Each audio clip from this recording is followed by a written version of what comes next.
Hello guys, bersama saya lagi dalam Alright Nopal Channel. Kenyataan terkini daripada Datuk Seri Anwar Ibrahim. Ya, dengan fitnah-fitnah yang dilontarkan, dengan tuduhan-tuduhan yang dilontarkan. Kononnya, Datuk Seri Anwar Ibrahim campur tangan, kerajaan campur tangan dalam pelepasan tanpa dibebaskan DNA terhadap Zaid Hamidi. Jadi, apa yang dinyatakan ya oleh MP Pasir Gudang, bahawa mencadangkan ya supaya Datuk Seri Anwar Ibrahim memberikan jawapan, memberi respon kepada fitnah-fitnah ini. Maka akhirnya hari ini sahabat semua, Datuk Seri Anwar Ibrahim, Perdana Menteri kita yang ke-10, terima cadangan daripada MP Pasir Gudang ini dan akan menjawab segala fitnah dan juga tuduhan yang dilemparkan, dijajah oleh pihak pembangkang.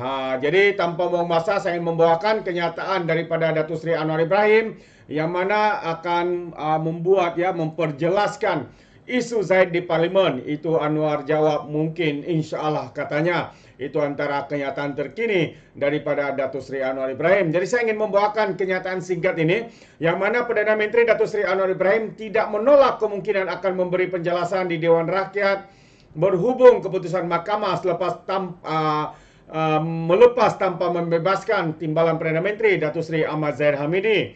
Anwar yang juga Menteri Kewangan hanya membalas ringkas ketika mengulas saranan Wakil Rakyat dan partinya agar beliau sendiri tampil memberi ataupun membuat penjelasan sekaligus menoktakan isu tersebut. Mungkin insya-Allah jawabnya ringkas.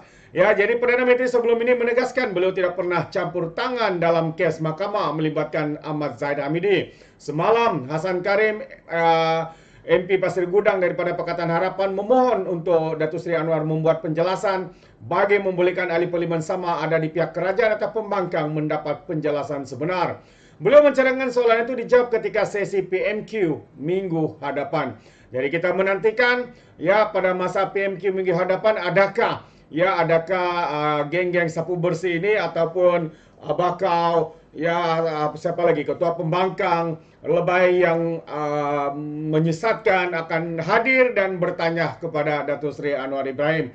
Adakah hanya mereka rasa hebat, bergegar-gegar apabila memberikan ucapan, bergetar-getar di sana apabila Datuk Seri tidak ada di dalam Dewan Rakyat kerana urusan kerajaan berada di Singapura dan berbagai lagi kesibukan yang ada kepada Datuk Seri Anwar Ibrahim.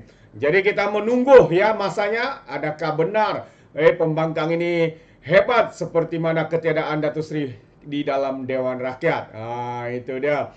Jadi satu lagi perkara yang saya kongsikan, kenyataan terkini juga daripada Datuk Seri Anwar Ibrahim adalah berkaitan kekosongan seorang menteri apabila mantannya Allahyarham Salahuddin Ayub meninggalkan kita.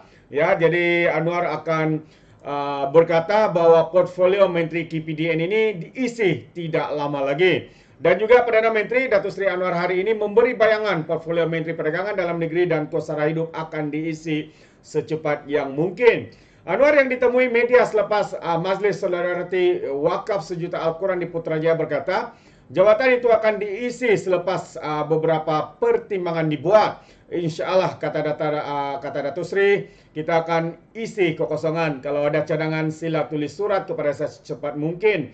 Saya pertimbangkan. Katanya ketika ditanya perkembangan portfolio tersebut yang kosong berikutan kematian penyandangnya Allahyarham Salahuddin Ayub. Salahuddin Ayub meninggal 61 tahun meninggal dunia di Hospital Sultanah Bahia di Alor-Star, Kedah pada malam 23 Julai selepas menjalani pembedahan akibat pendarahan otak. Tugas menguasai Kementerian Perdagangan Dalam Negeri dan Kos Sara Hidup ketika ini dipangku Menteri di Jabatan Perdana Menteri Hal Ehwal Sabah dan Sarawak dan tugas-tugas SAS iaitu Armizan Muhammad Ali. Mengenai saranan agar dia memberi penjelasan di Dewan Rakyat terkait isu keputusan melepas tanpa membebaskan DNA Timbalan Perdana Menteri Ahmad Zahid Hamidi daripada tertuduh, mungkin kata Anwar berkata, mungkin dia akan memberikan, insya-Allah katanya.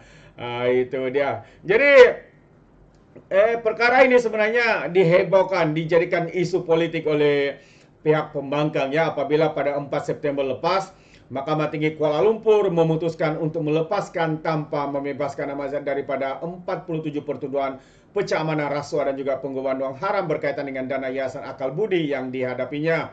Hakim Datuk Colin Lawrence Quere membuat keputusan itu selepas mendengar 11 alasan yang dikemukakan timbalan pendakwa raya Muhammad Dusuki Mokhtar untuk menghentikan prosiding berkenaan. Jadi timbalan pendakwa raya ini adalah wakil daripada pejabat peguam negara yang pada ketika itu adalah peguam negaranya adalah Idrus Harun, sahabat-sahabat semua, ya, menteri ataupun peguam negara yang juga dilantik oleh kerajaan perpaduan, kerajaan Perikatan Nasional.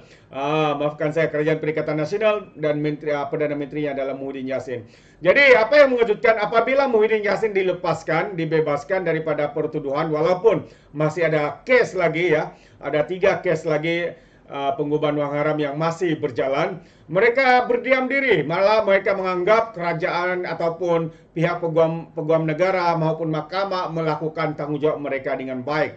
Tetapi apabila Zaid Hamidi yang bukan dibebaskan, dilepaskan saja tanpa dibebaskan, hari ini mereka menggunakan isu ini sehingga ada di antara mereka yang membuat kenyataan kononnya kerajaan ini hipokrit. Kalau dulu kononnya melawan rasuah, tapi hari ini melepaskan rasuah. Itu antara kenyataan-kenyataan yang dikeluarkan oleh pengkhianat-pengkhianat seperti Parti Muda, Syed Saddiq Sipak Raga, sahabat semua. Ya, apabila menjadi pembangkang, beliau begitu bergetar-getar, berdegar-degar, ya, membuat kenyataan sebegitu rupa.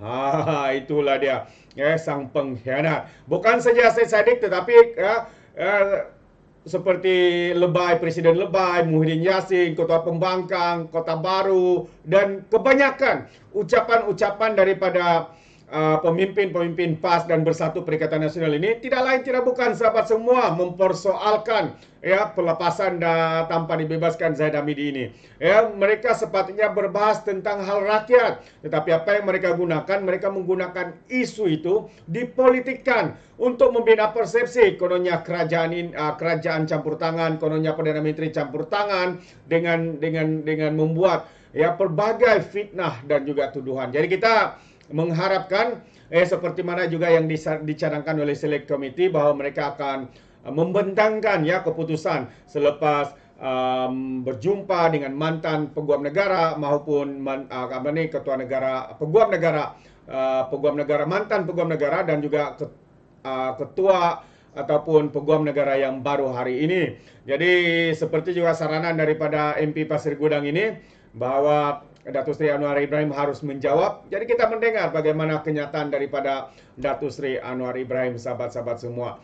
Jadi terbaik, ya, ini adalah terkini jawaban balas singkat daripada Datuk Seri Anwar Ibrahim dalam kesibukan beliau menguruskan negara hadir ini. Tapi pihak pembangkang pula begitu sibuk untuk menjajah fitnah, begitu sibuk untuk menabur tuduhan yang tidak berasas, sahabat-sahabat semua. Sehingga ada di antara pimpinan, ya, mereka yang juga turut ditangkap walaupun sudah dibebaskan. Karena apa? Karena membuat tuduhan berkaitan dengan Datuk Seri Anwar Ibrahim, berkaitan fitnah yang kononnya ambalat diberikan kepada Indonesia berkaitan dengan harta Datuk Seri Anwar Ibrahim, yang kita tahu, ya, kita boleh nampak sendiri jumlah dan juga harta yang ada dengan Perdana Menteri kita ini tidaklah seberapa hebat seperti mana mantan-mantan Perdana Menteri, pemimpin-pemimpin daripada pihak pembangkang, sahabat-sahabat semua. Jadi itu sedikit, ya, update yang saya ingin sampaikan, yaitu respon terkini daripada Datuk Seri Anwar Ibrahim. Dan sampai di sini saja, izinkan saya untuk mengundurkan diri. Tapi sebelum itu, sekiranya sahabat-sahabat semua ingin memberikan sebarang komen, Anda boleh berikan komen Anda dalam ruangan komen. Tapi ingat, komen dengan cara berhemah, jangan menjadi seperti Walan Walauntit, lebay-lebay, geng sapu bersih, termasuk juga geng pengkhianat muda, ya, apabila memberikan komen penuh dengan hasutan, kebencian, dan juga fitnah melampau. Sepertinya mereka tidak punya otak, mungkin karena otak mereka tertinggal di dasar Laut Cina Selatan. Alright, sampai di sini saja, izinkan saya untuk mengundurkan diri, dan seperti biasa, peribahasa mengatakan, tapapun kangkap, 2 tahun keinginan. Dalam bahasa Melayunya, tepuk dada, tanya selera. Sekian saja pada Orang Apa Channel, kita berjumpa lagi. Bye-bye.